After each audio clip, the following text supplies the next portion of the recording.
आज हमें बात करनी अल्टरनेटिंग करंट के बारे में। अगेन जो नेक्स्ट लेक्चर था रूट मीन स्क्वायर वैल्यू तक हम लोग पढ़ चुके थे। आज हमें बात करनी है फेज ऑफ एसी की। मेरे बेटे अगेन मैं बार बार रिक्वेस्ट करूंगा कि इस लेक्चर को जरा स्लो एंड स्टडी अच्छे से समझ लेंगे। अगर ये चैप्टर हमारा हो जाता है तो आप यही समझ लें कि पूरी फिजिक्स हमारी हो चुकी है।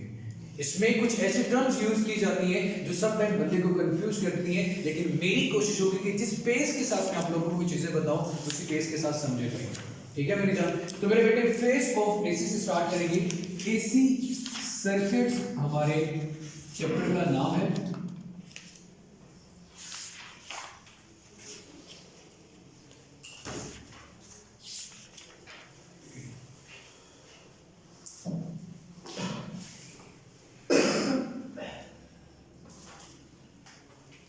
सबसे पहले मेरी जान हम बात करेंगे एसी फेज की या फेज ऑफ एसी की। तो सबसे पहले मेरा पुत्र आप डेफिनेशन लिख लोगे कि फेज ऑफ एसी का मतलब क्या है। फेज ऑफ एसी का मतलब क्या है मेरा बेटा? डेफिनेशन में आप लिखेंगे the angle which specifies the instantaneous value of AC. इस पूरे चैप्टर में हम अल्टरनेटिंग करंट की बात करेंगे। और अल्टरनेटिंग करंट कौन पैदा करता है? एसी जनरेटर पैदा करते हैं, जिसकी वैल्यू कम भी होती है ज्यादा भी होती है, जो तब्दील होती रहती है। द एंगल, उस एंगल थीटा को फेज कहा जाता है विच specifies the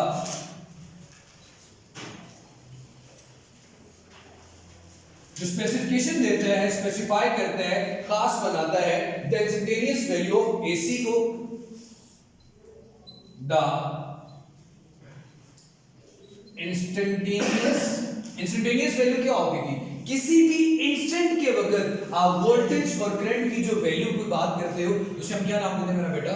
instantaneous value of AC. इसको मेरा बेटा हम क्या नाम देते हैं? फेज ऑफ एसी का। क्या नाम देते हैं मेरी जान? Phase of AC. अब मेरे बच्चे हमारे पास इक्वेशन तो एक जनरल लिखो तो यही आती है ना, V is equal to V nought sine theta, या थीटा की जगह लिखा होता है ओमेगा टी। यही इक्वेशन है आपके पास अल्टरनेटिंग वोल्टेज की, और करंट के लिए I is equal to I nought लिख लेते हैं। अब मेरे बच्चे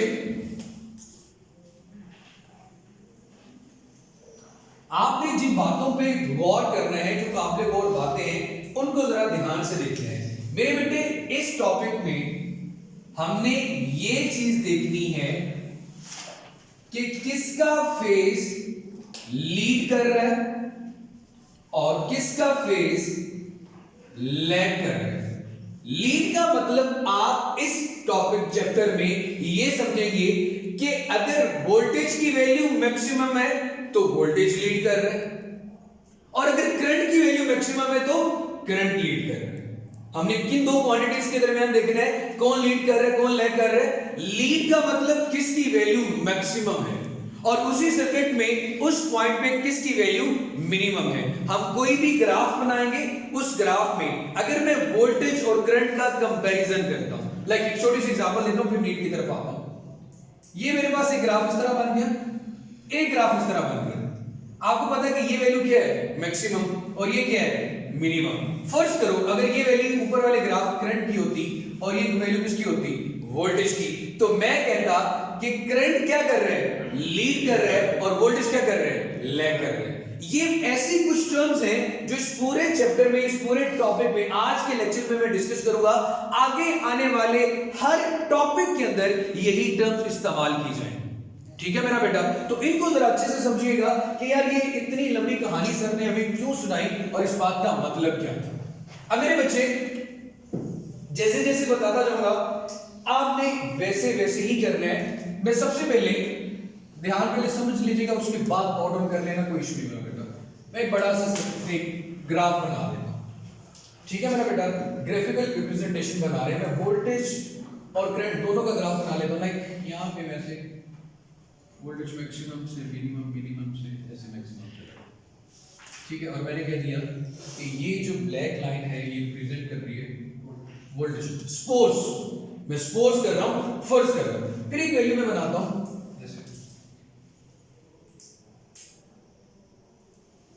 और मैं कहता हूं ये किसकी है, करंट वैल्यू। दोनों को एक डिफरेंट बना लिया, सेम की बात नहीं कर रहा। अब मेरे बच्चे, आपके पास यहां पे एक चीज नजर आ रही है, अगर शुरू में वोल्टेज मैक्सिमम है तो करंट की वैल्यू क्या आ रही है, 0। ये जरूरी नहीं कि हर केस में ऐसा ही होगा कि वोल्टेज मैक्सिमम है तो करंट 0 होगा और करंट मैक्सिमम है तो वोल्टेज 0 होगा। डिफरेंट चीजों के अंदर जब एसी का बिहेवियर स्टडी करेंगे, जैसे कि कैपेसिटर है, जैसे रेजिस्टर है या इंडक्टर है, तो हर जगह पे इसमें ये डिफरेंट ग्राफ देगा, हर जगह पे ग्राफ की वैल्यू सेम नहीं आएगी। मैं सिर्फ ये चीज बताना चाह रहा हूं कि फेज ऑफ एसी का मतलब क्या है, वो एंगल की वो वैल्यू जो ये स्पेसिफाई करती है इंस्टेंटेनियस वैल्यू की, कि आपके पास करंट लीड में है, मतलब करंट और वोल्टेज के दरमियान कितना एंगल आ रहा है, कितना डिफरेंस है एंगल का, उसे हम क्या कहते हैं मेरा बेटा, फेज ऑफ एसी। क्या कहते हैं मेरे बेटे, फेज ऑफ एसी। अब मेरे बच्चे, यहां पे जो आप लोगों ने, जब आप ग्राफ कोई बनाते हो तो ग्राफ आप अपनी मर्जी से लाइन सेट करते हैं। लाइक आप ये कहते हैं कि 220 वोल्टेज है, अगर मेरे पास वोल्टेज की वैल्यू, तो मैं उसके लिए 4 सेंटीमीटर की लाइन लेता हूं। ग्राफ बनाते हुए नहीं करते ना हम लोग, जैसे आप दो बॉक्सेस को सेट कर ले तो यार ये 1 को रिप्रेजेंट करेगा। इसी तरह अगर आप कहते हैं मेरे पास 10 एम्पीयर करंट है तो उसके लिए मैं 3 सेंटीमीटर की लाइन ले लूंगा, और उसके बाद क्या ड्रॉ कर लेते हैं, हम ग्राफ ड्रॉ कर लेते हैं। ठीक है मेरा बेटा, ग्राफ बनाने की ये मेन बच्चों वाली टर्म्स तो आपको सबको पता होगी। अब आपने मेरे बच्चे यहाँ पे जो चीज समझनी है वो क्या है, अब जरा ध्यान से, कंफ्यूज नहीं होना। 2 लाइनें ये समझ में आ गई, टॉपिक हो गया। हॉरिजेंटल लाइन, हॉरिजेंटल लाइन किसको शो करेगी, 0। मतलब आपके पास वैल्यू क्या आ रही है, मिनिमम, या फिर किसको रिप्रेजेंट कर रही है, 0। और वर्टिकल लाइन मैक्सिमम वैल्यू के लिए, हॉरिजॉन्टल लाइन ये होती है मेरा बेटा along the x axis, yes, ठीक है। वर्टिकल लाइन, ये वर्टिकल लाइन है। वर्टिकल लाइन वैसे परपेंडिकुलर को भी कहते हैं। इसे हम किसके लिए इस्तेमाल करेंगे, मैक्सिमम वैल्यू के लिए। और मैक्सिमम वैल्यू के लिए हम कौन सी लाइन लगाएंगे, ये वाली, ये लाइन, ये लाइन। ठीक हो गया मेरा बेटा। कभी आपने देखा कि मैंने इसको एक वेक्टर बना दिया, यस, वेक्टर बना दिया ना, इसे कहते हैं मेरा बेटा, ये जो रिप्रेजेंटेशन है ना, मैक्सिमम वैल्यू को रिप्रेजेंट करने के लिए वर्टिकल लाइन, मिनिमम वैल्यू को रिप्रेजेंट करने के लिए हॉरिजॉन्टल लाइन, इसे कहते हैं फेजर। क्या कहते हैं मेरा बेटा, फेजर। अब आपको पता कैसे चलेगा कि ये फेजर मैं कैसे बनाता हूं, जरा ध्यान देखना। सबसे पहले अगर मैं वोल्टेज की वैल्यू देखूं तो वोल्टेज की वैल्यू मेरे पास क्या आ रही है, मैक्सिमम। V और I के दरमियान सारा काम करना है। यहां से आपने फेजर ड्रॉ करनी है। मिनिमम वैल्यू के लिए फेजर आएगा हॉरिजॉन्टल, मैक्सिमम वैल्यू के लिए फेजर आएगा वर्टिकल। ठीक है मेरा बेटा। सबसे पहले इस पॉइंट पे देखिए, वोल्टेज की वैल्यू क्या है, मैक्सिमम। अब जरा गौर करना मेरा बेटा, ये आगे इस्तेमाल होने, सिर्फ टर्म्स बता रहा हूं। वोल्टेज की वैल्यू मैक्सिमम है तो मैंने फेजर क्या लगा लिया, वर्टिकल। करंट की वैल्यू क्या है, मिनिमम, तो करंट की मिनिमम वैल्यू के लिए फेजर क्या आएगा, हॉरिजॉन्टल। ठीक हो गया मेरा बेटा। अगर इन दोनों में एंगल देखो तो कितना बन रहा है, 90 डिग्री। ये V को रिप्रेजेंट कर रहा है और ये किसको रिप्रेजेंट कर रहा है, I को। आगे देखिए मेरा बेटा, वोल्टेज की वैल्यू क्या हो गई है, 0, और करंट की वैल्यू क्या हो गई है, मैक्सिमम। इसका मतलब ये, अब ये V को रिप्रेजेंट कर रहा है और ये किसको रिप्रेजेंट कर रहा है, I को। भाईजान जरा गौर करें, जहां पे मैक्सिमम वैल्यू तो मैंने कौन सी लाइन लगाई, वर्टिकल। जहां पे हॉरिजॉन्टल लाइन है वहां पे क्या वैल्यू, मिनिमम। अगेन वोल्टेज यहां पे क्या आ रहा है, 0। भाई ये 0 है ना, यस। ये आपके पास क्या है, वोल्टेज की वैल्यू 0। यहां पे भी पीक है और यहां पे भी क्या है, इसकी वैल्यू की पीक है। यहां पे तो 0 होगी। अब यहां पे अगर वोल्टेज 0 है तो करंट क्या आ रहा है, मैक्सिमम। तो मैंने मैक्सिमम के लिए क्या लगा ली, वर्टिकल लाइन। नेक्स्ट पॉइंट में, नेक्स्ट पॉइंट पे आपके पास क्या होगा मेरा बेटा, I की वैल्यू अगेन क्या हो जाएगी, 0, और वोल्टेज क्या आ रहा है, मैक्सिमम, लेकिन ऑपोजिट डायरेक्शन में। मैक्सिमम आ रहा है लेकिन ऑपोजिट डायरेक्शन में। पहले ऊपर वोल्टेज मैक्सिमम तो मैंने एरो अपवर्ड लगा दिया, अब वोल्टेज नीचे मैक्सिमम तो मैंने एरो डाउनवर्ड लगा दिया। यहां तक क्लियर हो गया। अब ये किसको रिप्रेजेंट कर रहे हैं? I को, और ये किसको रिप्रेजेंट कर रहे हैं? V को। आगे चले, आगे अगेन क्या होगा? ये चीज बनेगी, ठीक है मेरा बेटा। अगेन आपके पास वोल्टेज की वैल्यू क्या हो जाएगी? मैक्सिमम, सॉरी जीरो, और करंट क्या आ जाएगा आपके पास? मैक्सिमम। अभी करंट की वैल्यू मिनिमम है, तो अगले केस में करंट की वैल्यू क्या होगी मेरा बेटा? मैक्सिमम। लेकिन डायरेक्शन थोड़ी सी ऑपोजिट हो जाएगी, मतलब इस डायरेक्शन में आई और इस डायरेक्शन में आपके पास क्या आ गया? ऊपर से, सॉरी ये V आ गया और ये आपके पास क्या आ गया? I। मेरे बेटे अगर आप देखो तो ये चीज भी एक एंटी क्लॉकवाइज डायरेक्शन में रोटेट कर रही है ना। ये फेजर भी क्या कर रहा है? रोटेट कर रहा है। हर एक जगह पे डिफरेंस देखो, एंगल का कितना आ रहा है? 90 आ रहा है। V और I में कितना एंगल का डिफरेंस आ रहा है? 90। V और I में एंगल कितना डिफरेंस आ रहा है? 90। V और I में कितना एंगल का डिफरेंस आ रहा है? 90। V और I में कितना एंगल का डिफरेंस आ रहा है? 90। अगर कोई मुझसे ये पूछे कि आपके पास कौन सी वैल्यू लीड कर रही है और कौन सी वैल्यू लैग कर रही है, तो आपने हर एक टॉपिक में ये काम करना है, स्टार्टिंग वैल्यू देखनी है। स्टार्टिंग में वोल्टेज करंट को लीड कर रहा है कितने एंगल से? 90 डिग्री के एंगल से। वोल्टेज करंट को लीड कर रहा है कितने एंगल से? 90 डिग्री के एंगल से। इस पूरी बातों का मकसद सिर्फ इतना बताना था कि अगर मुझे यहां पे एंगल निकालना है तो कौन सी कन्वेंशन फॉलो करनी है। मैं दो लाइनें ड्रॉ करूंगा। मिनिमम वैल्यू को रिप्रेजेंट करने के लिए मैं हॉरिजॉन्टल लाइन लगाऊंगा, मैक्सिमम वैल्यू को रिप्रेजेंट करने के लिए मैं वर्टिकल लाइन लगाऊंगा। मिनिमम वैल्यू को रिप्रेजेंट करने के लिए मैं हॉरिजॉन्टल लाइन लगाऊंगा और मैक्सिमम वैल्यू को रिप्रेजेंट करने के लिए मैं वर्टिकल लाइन लगाऊंगा। और उन दोनों में देखूंगा कि एंगल कितना आ रहा है। यहां पे मैंने देखा तो एंगल कितना आ रहा था मेरा बेटा? 90 डिग्री। तो मैंने क्या किया कि अगर मुझे ये चीज देखनी है, कोई भी सर्किट जब हम पढ़ेंगे कि इस सर्किट में वोल्टेज लीड कर रहा है या करंट लीड कर रहा है या फिर दोनों में कोई मसला नहीं है। अगर मुझे ये बताओ कि अगर आपके पास वोल्टेज की वैल्यू भी मैक्सिमम से शो होती और करंट की वैल्यू भी उस पॉइंट पे मैक्सिमम होती, क्या दोनों में कोई एंगल होता? नो। तो उस वक्त कहते हैं कि ये दोनों इन फेज है, इनमें किसी किस्म का कोई एंगल का फेज या फेज का डिफरेंस नहीं है। फेज का मतलब जब भी आए आपके ज़हन में एक चीज आनी चाहिए, एंगल। आपके ज़हन में क्या चीज आनी चाहिए? एंगल, जो स्पेसिफाई करेगी, बताएगी कि वोल्टेज और I में कितना डिफरेंस है, वोल्टेज और I में कितना फेज का डिफरेंस है। मेरे बेटे यहां तक क्लियर हो गया? Yes sir. कोई मसला यहां तक? मैंने सिर्फ अभी तक ये देखो, मेरे पास अगर अच्छी खासी कहानी लिखी है, लेकिन मैंने जितना कम हो सकता था उसको कह दिया। क्या मैं ये बात कह सकता हूं कि मेरे पास ये जो फेजर्स हैं, इन्हें क्या नाम दिया जाता है मेरा बेटा? इन वेक्टर्स को जो रिप्रेजेंट कर रहे हैं किसको मेरा बेटा? मिनिमम और मैक्सिमम वैल्यू ऑफ करंट को, इन्हें क्या कहते हैं मेरा बेटा? फेजर्स। और फेजर्स के दरमियान डेफिनेटली क्या होगा? एंगल।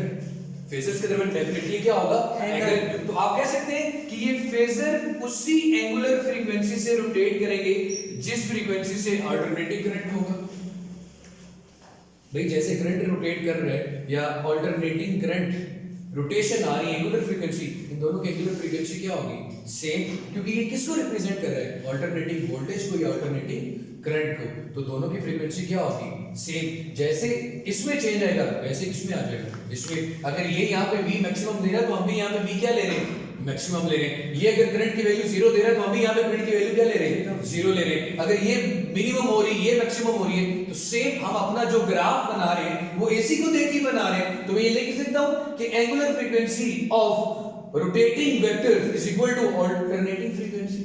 फ्रीक्वेंसी का मतलब क्या होता है कि एक करंट कितनी दफा एक साइकिल में अपनी डायरेक्शन को क्या करता है मेरा बेटा? चेंज करता है। पाकिस्तान में जो AC की फ्रीक्वेंसी है, मैंने कितनी बताई थी मेरा बेटा?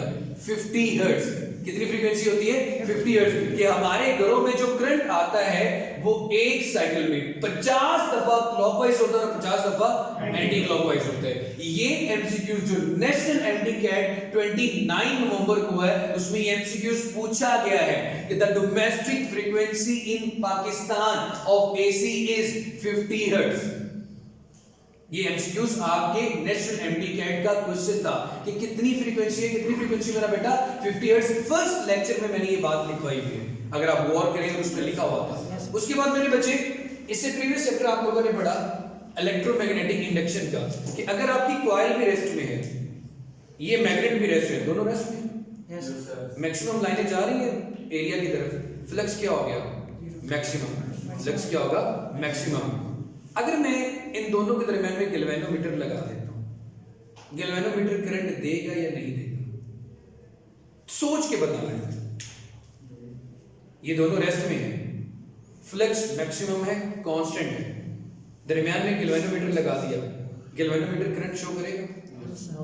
नो, क्योंकि चेंज इन फ्लक्स, पहले प्रीवियसली पूरे चैप्टर में एक ही लाइन थी, चेंज इन फ्लक्स। अगर ये मूव करे या ये मूव करे, जब फ्लक्स में चेंज आता है तो क्या इंड्यूस होती है? ईएमएफ। ईएमएफ इंड्यूस होगी तो करंट इंड्यूस होगा, गैल्वेनोमीटर क्या शो करेगा? करंट। ये एमसीक्यूज भी आपके नेशनल एमडीकेट में आया, ठीक है मेरी जान। उसके पहले और आप लोगों ने क्या पढ़ा हुआ है?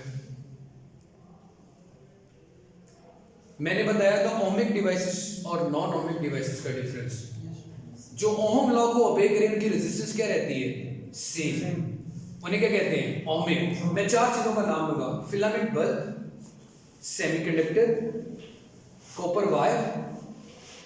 इन तीनों में से बताओ कौन सी डिवाइस ओमिक है? फिलामेंट बल्ब, सेमीकंडक्टर और ट्रांजिस्टर भी एक है, और फोर्थ वन है कॉपर वायर। कॉपर, क्योंकि मेटल क्या होती है मेरा बेटा? Ohmic devices. किसको ओबे करती हैं? ओहम्स लॉ को, और इनकी रेजिस्टेंस क्या रहती है? सेम। ये भी नेशनल एमडीकेट में क्वेश्चन पूछा गया था। अगर मैं आप लोगों को ये चीज बताऊं कि एमडीकेट में जो क्वेश्चन पूछे गए थे वो इतने आसान थे कि आप भी उसको इजीली कर सकते हो। अब मेरे बच्चे, मैंने यहां से आपको ये चीज बता दी कि कौन सा फेज लीड करेगा, कौन सा फेज लैग करेगा, लेकिन एक्चुअली ये एक अलग से टॉपिक है मेरे बच्चे।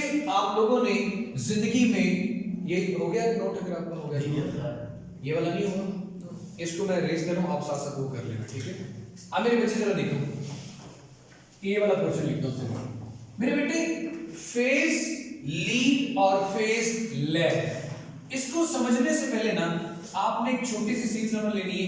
ये आप समझ लो कि आपका लास्ट लेक्चर है अपने पूरे चैप्टर को समझने के। ये लास्ट 2 से 4 मिनट, इसको जरा ध्यान से समझ लेना मेरे बेटे। कॉन्सेप्ट ऑफ स्लोप, मैथमेटिक्स के जो बच्चे हैं उनको बड़े अच्छे से पता होगा कि स्लोप का मतलब क्या होता है। आपने फिजिक्स में भी डिस्टेंस टाइम ग्राफ की स्लोप निकाली होगी, स्पीड टाइम ग्राफ की स्लोप निकाली। इसी तरह मेरा बेटा जब हम लोगों ने ओहम्स लॉ पढ़ा तो वहां पे हमने क्या निकाली थी मेरा बेटा? एक रेजिस्टेंस का उलट क्या होता है मेरा बेटा? कंडक्टेंस। जी की वैल्यू निकाली थी V और I से। मेरे बेटे स्लोप हमेशा हमें क्या देती है? एक फिजिकल क्वांटिटी। स्लोप हमेशा हमें क्या देती है? Physical quantity. अब जरा इसको देखिएगा मेरा बेटा, इन एनी ग्राफ, मेरा बेटा इसको जरा देखिए, उसके बाद बंद करना। इन एनी ग्राफ, किसी भी ग्राफ में, इन जनरल ग्राफ बनाते हैं, एक वैल्यू x पे होती है, दूसरी वैल्यू क्या होती है? y पे। x पे जो वैल्यू ली जाती है वो क्या होती है? इंडिपेंडेंट। जैसे कि मैं टाइम की बात करूं तो मोस्टली क्वांटिटीज में टाइम ही होता है एक इंडिपेंडेंट क्वांटिटी कि उसने हमेशा बदलते रहना है। आप रेस्ट में हैं, मूव कर रहे हैं, काम कर रहे हैं या नहीं कर रहे, उसने हमेशा तब्दील होते रहना है, वो किसी दूसरे पे डिपेंड नहीं करता। इसलिए वो कौन सी क्वांटिटी है? इंडिपेंडेंट क्वांटिटी है। और y पे कौन सी क्वांटिटी ली जाती है बेटा? जो डिपेंडेंट। अब मेरे बच्चे, जहां से वैल्यू स्टार्ट होती है उसे कहते हैं ओरिजिन। सपोज मेरे पास ये स्लोप बन रही है। स्लोप निकालने का तरीकाकार क्या होता है मेरे बेटे? बच्चों का कॉन्सेप्ट भी यूज करूं तो बच्चे ये कहते हैं स्लोप निकालने जी, rise over run. Rise over run. Rise का मतलब y की वैल्यू में कितना चेंज आया, रन का मतलब x की वैल्यू में कितना चेंज आया। राइज का मतलब ऊपर जाना, रन का मतलब दौड़ना। y और x में कितना चेंज आया, तो मैं लिख सकता हूं delta y over delta x लिख सकता हूं मेरा बेटा, इसमें मसला तो नहीं। अच्छा, अगर मैं y को, ये अगर एक ट्रायंगल बने तो ये परपेंडिकुलर नहीं बन रहा, y परपेंडिकुलर ही बन रहा है। और इसमें फिर क्या कहते हो आप? बेस। इसका मतलब इसको ये भी लिख सकते हैं परपेंडिकुलर ओवर बेस। आपने स्लोप का कॉन्सेप्ट जरूर पढ़ा होगा, लेकिन आज जो कुछ चीजें पढ़ेंगे वो भी आपने पढ़ी होगी, लेकिन इस तरह से विजुलाइज नहीं की होगी। परपेंडिकुलर ओवर बेस, इसको हम टेंजेंट थीटा नहीं कहते, टेंजेंट थीटा कहते हैं ना, एक राइट ट्रायंगल में टेंजेंट थीटा क्या होता है? Perpendicular over base. तो हमने स्लोप की कुछ फार्मूला निकाली, 1 2 3 4 तरीकों से स्लोप निकाली जा सकती है। कैसे? राइज ओवर रन का मतलब इन दोनों को डिवाइड करना, डेल्टा वाई और डेल्टा एक्स भी इन दोनों को डिवाइड करना, परपेंडिकुलर ओवर बेस भी इन दोनों को डिवाइड करना, और टेंजेंट थीटा भी इन दोनों को डिवाइड करना। बात एक है, लेकिन कितने तरीकों से काम किया जा सकता है? 4। और चारों में काम भी क्या किया जा रहा है? एक। इसमें कोई मुश्किल? ओके, यहां तक तो मेरे बच्चों को पता चल गया कि आपने मेरी जान स्लोप निकालनी कैसे है। अब इसी में ऐसी कौन सी चीज है जिसको हम डिस्कस करना चाहते हैं? ये हो गया आपका नोट? ओके, नहीं हुआ तो ऑब्वियसली वो तस्वीर वगैरह ले लेना ना, ये अपलोडेड भी हो जाएगा, ठीक है, उसका इशू नहीं है। मेरे बच्चे, मैंने रिक्वेस्ट की थी कि ये 1 2 जो है आपके पास लेक्चर्स हैं, इनको अच्छे से समझ लोगे, बाकी कुछ मुश्किल नहीं रहेगा। अब जरा देखिएगा, मैं आपसे कहता हूं मुझे बताएं वो केस जहां पे आपकी स्लोप मैक्सिमम होती है। मैं ये नहीं कह रहा 100 हो, 200 हो, 300 हो, मेरा एक ही सवाल है, ऐसा कब होगा जब आपके पास स्लोप मैक्सिमम होगी? आपने मेरे बेटे थोड़ा सा गौर करना है। ये ग्राफ है मेरे पास, मैं आपको खुद बता रहा हूं, आप खुद ये चीज पे हैरान हो जाएंगे। एक वर्टिकल लाइन का मतलब ये है कि आपके पास इसके y में किसी किस्म का कोई चेंज नहीं है। y में क्या मेरा बेटा? किसी किस्म का कोई चेंज नहीं आ रहा। y की वैल्यू क्या हो रही? बढ़ रही है ना, मतलब delta y not equal to 0, delta y not equal to 0, मतलब बढ़ रही है, कम तो नहीं हो रही। वर्टिकल लाइन का मतलब क्या है? ऊपर की तरफ जाना। अब मुझे बताओ, क्या x की वैल्यू में कोई चेंज आ रहा है? x की वैल्यू तो ना बढ़ रही है ना कम हो रही है, मतलब इस वर्टिकल लाइन में, मैं ये तो बड़ी बेवकूफों वाली बात होगी, मैं कहूं कि y पे x मौजूद है, y पे तो x की वैल्यू क्या होती है? 0, तो मैं लिख सकता हूं कि यहां पे डेल्टा x किसके इक्वल है मेरा बेटा? 0 के। देखो यहां पे ना इधर जा रहा है ना इधर जा रहा है, बिल्कुल ऊपर जा रहे हो। जब ऊपर जा रहे हो तो सिर्फ y की वैल्यू एग्जिस्ट कर रही है, x की वैल्यू तो है ही नहीं। स्लोप वाला फार्मूला लगाओ, स्लोप क्या कहती है? Delta y divided by delta x। आप सबको पता है कि किसी भी चीज को जब आप 0 पे डिवाइड करते हो, आंसर क्या आता है? 0, इनफिनिट। आंसर क्या आता है? इनफिनिट। किसी भी चीज को 2 3 4 5 10 लाख किसी भी चीज को फिर 0 पे डिवाइड करोगे तो आंसर क्या आएगा मेरा बेटा? इनफिनिट। आंसर क्या आएगा? इनफिनिट। इससे पहले आपको ये बात 100% श्योर होगी कि नहीं पता होगा कि वर्टिकल लाइन की स्लोप क्या होती है? मैक्सिमम। इनफिनिट से ज्यादा तो कुछ नहीं हो सकता ना। वर्टिकल लाइन की स्लोप क्या होती है? मैक्सिमम। अब दूसरा केस तो खुद ही ज़हन में आ जाना चाहिए, हॉरिजॉन्टल लाइन की स्लोप क्या होगी? मिनिमम। निकाल के देखिए कैसा होता है कि नहीं होता? मिनिमम। हम भी वोल्टेज और करंट में यही देखते हैं कौन मैक्सिमम और कौन क्या है? मिनिमम है। इसका मतलब है स्लोप का कांसेप्ट भी हमें बता सकता है कि कब वैल्यू उसकी क्या आएगी? मैक्सिमम, और कब वैल्यू उसकी क्या आएगी? मिनिमम। अगर कोई चीज ऊपर की तरफ जा रही है तो हमें यहां से ये पता चल रहा है कि उसकी स्लोप बढ़ रही है, और अगर कोई चीज एक्स एक्सिस की तरफ जा रही है तो इसका मतलब क्या? उसकी स्लोप क्या हो रही है? कम हो रही है, क्योंकि इसने हमें बता दिया कि वर्टिकल लाइन की स्लोप क्या होती है? मैक्सिमम। अगर कोई चीज हॉरिजॉन्टल से मैक्सिमम की तरफ जा रही होगी तो स्लोप इंक्रीजिंग ऑर्डर में आएगी, और अगर कोई चीज मैक्सिमम से मिनिमम मतलब वर्टिकल से हॉरिजॉन्टल की तरफ आ रही होगी तो स्लोप क्या होगी उसकी? डिक्रीजिंग ऑर्डर में। अब मैं यहां ये देख लेता हूं मेरा बेटा, ये मेरे पास x और y है और यहां पे एक हॉरिजॉन्टल लाइन लगी हुई है। हॉरिजॉन्टल लाइन ये बता रही है कि भाई y में तो किसी किस्म का कोई चेंज आ ही नहीं रहा, मतलब आपके पास यहां पे डेल्टा y क्या है? 0। लेकिन जो x में चेंज है वो 0 नहीं है। फॉर्मूला निकालें, स्लोप क्या होती है मेरा बेटा? Delta y over delta x। 0 over delta x, किसी भी चीज को या 0 को किसी भी नंबर पे डिवाइड करो, आंसर हमेशा क्या आता है? 0। आंसर हमेशा क्या आता है? जीरो। वाई के बच्चे इस बात में हमेशा घबरा जाते हैं, किसी भी चीज को जीरो पे डिवाइड करो तो आंसर हमेशा आपके पास इनफिनिट है।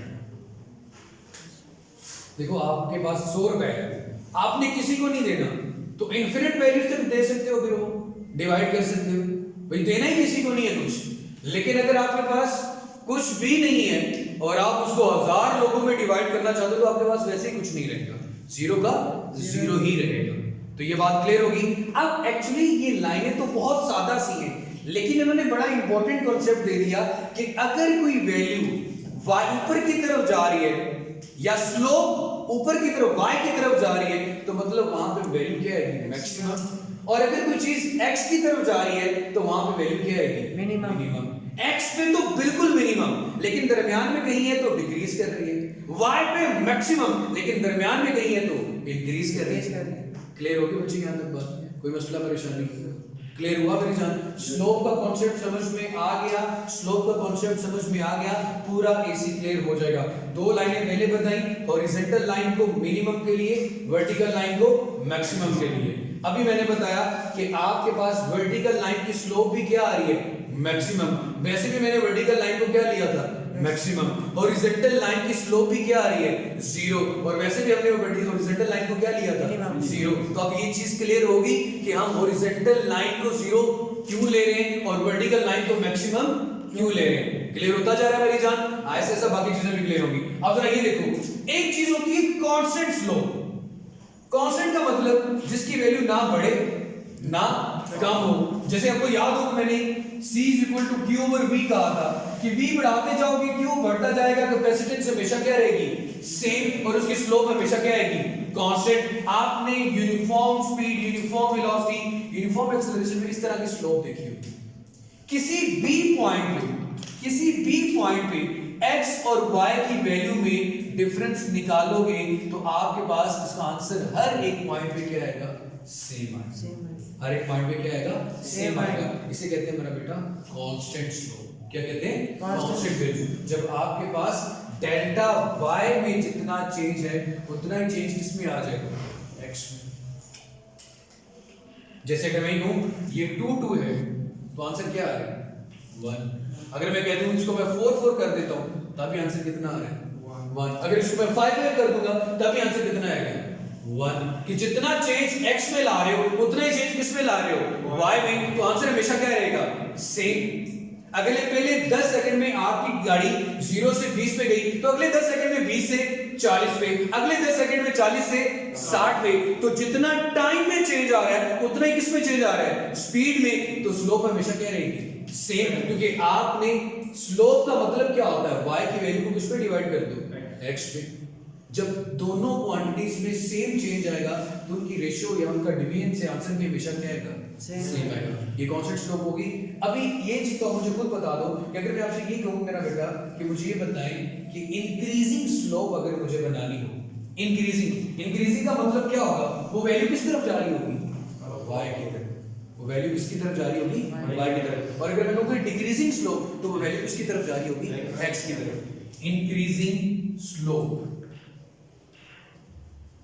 ठीक हो गया जान? ये अब यहां पे मुझे एक ऐसी कर्व जो कि ना कांस्टेंट है, ना मैक्सिमम है, ना मिनिमम है, मैं उसको ऐसे भी ड्रॉ कर सकता हूं। अब ये देखो आहिस्ता आहिस्ता ये y की तरफ मुड़ती जा रही है तो मतलब ये कौन सी स्लोप आ गई मेरे पास? Increasing slope. लेकिन अगर इन केस ऐसा ये वैल्यू, अगर आपकी वैल्यू बढ़ने की बजाय x की तरफ जा रही हो ऐसे, अब ये किसकी तरफ बेंड हो रही है? x की तरफ। तो मतलब ये किसको रिप्रेजेंट कर रहे हैं? Decreasing slope. किसको रिप्रेजेंट कर रहे हैं? Decreasing slope. तो कांसेप्ट याद रखो, ये मैक्सिमम वैल्यू है, इससे ज्यादा तो नहीं हो सकती। ये मिनिमम वैल्यू, इससे कम तो नहीं हो सकती। ये कांस्टेंट है, ना कम है ना ज्यादा है, सेम है। ये इंक्रीजिंग मतलब y की तरफ जाने की कोशिश कर रही है। ये डिक्रीजिंग है मतलब मैक्सिमम से मिनिमम की तरफ। आप ऐसे क्या लिखेंगे कि ये वैल्यू आपकी कहां जा रही है? मिनिमम से मैक्सिमम की तरफ। इसलिए मैंने इसे कह दिया इंक्रीजिंग स्लोप। कभी प्रॉफिट हो रही है, बढ़ रही है। ये आपकी वैल्यू कहां जा रही है? मैक्सिमम से मिनिमम की तरफ। तो यहाँ पे आपकी प्रॉफिट क्या हो रही है, कम हो रही है, इसलिए हमने क्या कह दिया। कोई कंसेप्ट यहाँ तक कोई इशू दे रहा हूँ मेरा बेटा, मैं आपको लिख सकता हूँ कि ये आप ट्राई कर रहे हो जीरो से किसकी तरफ जाने की, इन्फिनिटी की तरफ, और यहाँ पे क्या कर रहे हो, इन्फिनिटी से किसकी तरफ जाने की कोशिश कर रहे हो, जीरो की तरफ। इस फॉर्म में तो लिख सकता हूँ ना मेरा बेटा, क्योंकि मैक्सिमम वैल्यू मेरी क्या है, इन्फिनिट, और मिनिमम वैल्यू मेरी क्या है, जीरो। जब हम कहते हैं कोई चीज ना हो तो आइडियल केस क्या होता है, जीरो। जब हम कहते हैं कोई चीज मैक्सिमम हो तो आइडियल केस क्या होता है, इन्फिनिट। यहाँ तक क्लियर हो गया मेरा बेटा। अब इस कॉन्सेप्ट को स्लोप, ये सिर्फ आपको समझाने के लिए ये बताया, आपकी बुक का शायद ये हिस्सा ना हो, लेकिन मेरे बच्चे आपके आने वाले टॉपिक्स में ये आपको हेल्प करेगा। ठीक है मेरा बेटा, आप कैसे हेल्प करेगा, इस चैप्टर में आप कैपेसिटी की इक्वेशन पढ़ोगे, इस चैप्टर में आप इंडक्टर की इक्वेशन पढ़ोगे, और इसी चैप्टर में मेरी जान आप पढ़ेंगे मेरा बेटा रेजिस्टेंस की इक्वेशन। थोड़ा सा अगर कहते तो विजुलाइज करवा दूं। यस ठीक है, यहाँ पे ये अभी जितनी बातें की है, इतनी कहानियां पढ़ी हैं, इस कहानी का मतलब क्या है बता दूं। Yes. बाकी टॉपिक हो जाएगा, सिर्फ बताना चाह रहा हूँ, वो अलग से करवाऊंगा। ये वाला क्वेश्चन मैं रेज कर रहा हूँ।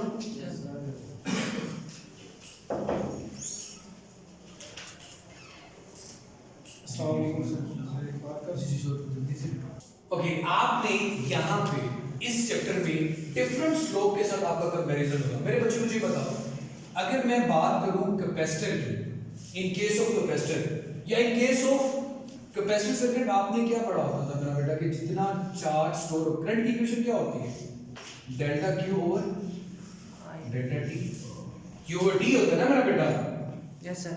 करंट क्या होता है यार, rate of flow of charges with respect to time. और कैपेसिटर के ऊपर आप क्या स्टोर करते हो, चार्ज को।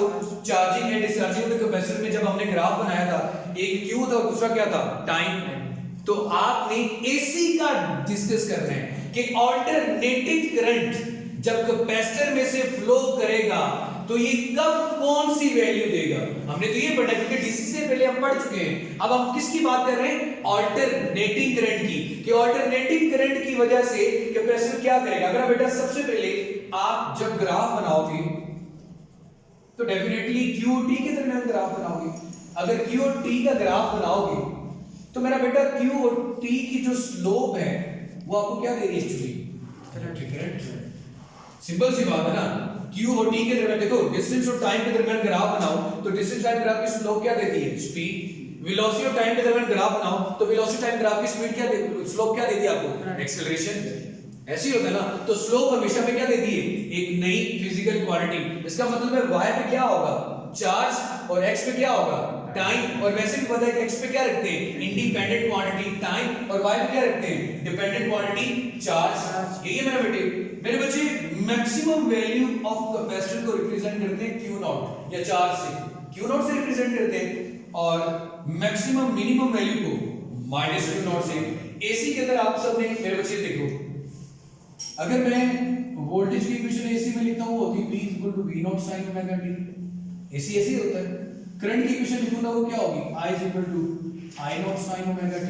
चार्ज की लिखूंगा तो वो क्या होगी, Q = Q not sin omega t। सब में क्या आ रहा है, साइन। साइन की वेव क्या बनती है, ऐसे बनती है ना, ये मैंने इंस्टेंटेनियस वैल्यूज में बताया था मेरा बेटा, 0, 90, 180, 270, 360, ऐसे ना मेरा बेटा। अब जरा गौर करना, मजेदार बात है, पिछला उधर देखना और इधर देखना। आप मुझे खुद बताओगे कि सर मैंने कहा था इसकी स्लोप आपको करंट देगी, इसकी स्लोप आपको क्या देगी, करंट। मतलब क्यू टी की स्लोप को करंट देना चाहिए। अब जरा खुद गौर करना कि अगला सर्किट आप मुझे खुद ड्रॉ करवाएंगे कि सर ये ऐसे आएगा। यहां पे मैं अगर क्यू और टाइप टी से मुझे क्या मिलेगा, इलेक्ट्रिक करंट, या तो करंट क्या होगा, मैक्सिमम, या होगा जीरो, या फिर क्या होगा, नेगेटिव मैक्सिमम। अब देखो यहां से मैं स्लोप देखूंगा, ये स्लोप मुझे क्या बताती है, मेरा मुझे जरा गौर करो, इस पॉइंट पे वर्टिकल लाइन नहीं आ रही, किसी और कलर से रिप्रेजेंट कर, वर्टिकल लाइन आ रही है। अभी आप लोगों ने क्या पढ़ा है, वर्टिकल लाइन की स्लोप क्या होती है, मैक्सिमम। अगर स्लोप मैक्सिमम होगी तो करंट भी क्या होना चाहिए, मैक्सिमम। पॉइंट यहां पे आ जाए, ये अलग से टॉपिक है, लेकिन सिर्फ बता रहा हूं कि कर क्या रहे हैं, ये इन चीजों को पढ़ने का फायदा क्या था। स्लोप क्या है, मैक्सिमम, तो करंट भी क्या आ रहा है? मैक्सिमम। भाई अगर स्लोप मैक्सिमम होगी तो ही करंट क्या होगा? मैक्सिमम। Q और T का आंसर मैक्सिमम आएगा तो आई मैक्सिमम आएगा ना।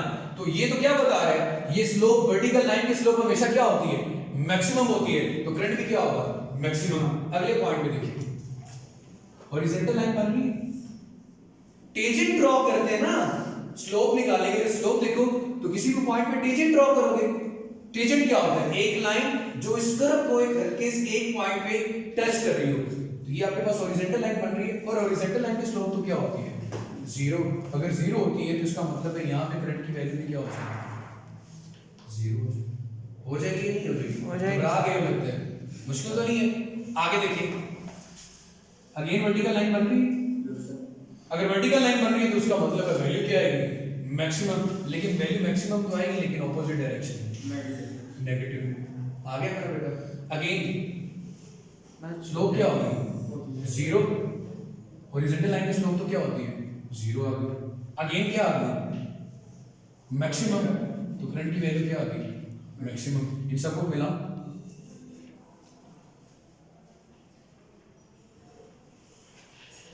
आप खुद बताओ, जब आपके पास वोल्टेज जीरो थे करंट क्या आता था?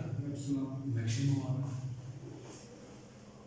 यहाँ पे चार्ज आपके पास मैक्सिमम है लेकिन करंट की वैल्यू क्या है? जीरो आ। अब जब हमारा बेटा कैपेसिटर के सर्किट पे जाएंगे ना, तो आप ये चीज देखोगे कि जब कैपेसिटर के वोल्टेज और जो एसी के वोल्टेज है दोनों मैक्सिमम हो जाएंगे, तो इस बात का मतलब ये है कि पानी का लेवल दोनों तरफ क्या हो गया? सेम। तो पानी तो फ्लो नहीं करेगा। जब पानी फ्लो नहीं करेगा तो करंट की वैल्यू क्या आएगी? जीरो। इसका मतलब क्या है कि जहाँ पे वोल्टेज की वैल्यू मैक्सिमम होगी वहाँ चार्ज भी मैक्सिमम होगा, और जहाँ पे चार्ज मैक्सिमम होगा वहाँ पे करंट की वैल्यू क्या होगी? जीरो। वहाँ पे करंट की वैल्यू क्या होगी? जीरो। मैं सिर्फ विजुलाइज करवा रहा हूँ, ये अलग से टॉपिक है। कि फर्स्ट करो, ये अल्टरनेटिंग सोर्स है, ये कैपेसिटर है, चलिए इसकी वोल्टेज की वैल्यू मैक्सिमम होगी, और एक टाइम आता है कि इसकी वोल्टेज की वैल्यू क्या होती है? मैक्सिमम। जब दोनों केसेस में पानी का लेवल बिल्कुल सेम हो जाए, इधर उधर ना, पानी इधर से इधर जा सकता है ना इधर से इधर आ सकता है, क्योंकि चार्ज के फ्लो को क्या कहा जाता है? करंट। तो जब चार्ज फ्लो ही नहीं करेगा तो करंट की वैल्यू क्या आएगी? जीरो। इसका मतलब जहां पे कैपेसिटर में वोल्टेज मैक्सिमम होगा वहां पे करंट की वैल्यू क्या होगी? जीरो। और जहां पे करंट जीरो होगा वहां पे वोल्टेज की वैल्यू क्या होगी? मैक्सिमम। मैंने कहा था ना, ये जरूरी नहीं होगा कि जहां पे वोल्टेज मैक्सिमम है वहां पे करंट भी मैक्सिमम है। हर एक कैपेसिटर के साथ, इंडक्टर के साथ, रेजिस्टर के साथ एसी का बिहेवियर क्या होगा? डिफरेंट होगा। सो इंशाल्लाह नेक्स्ट लेक्चर में फिर बात करेंगे, और उसमें बात करेंगे एसी थ्रू रेजिस्टर की। अल्लाह हाफ़िज़।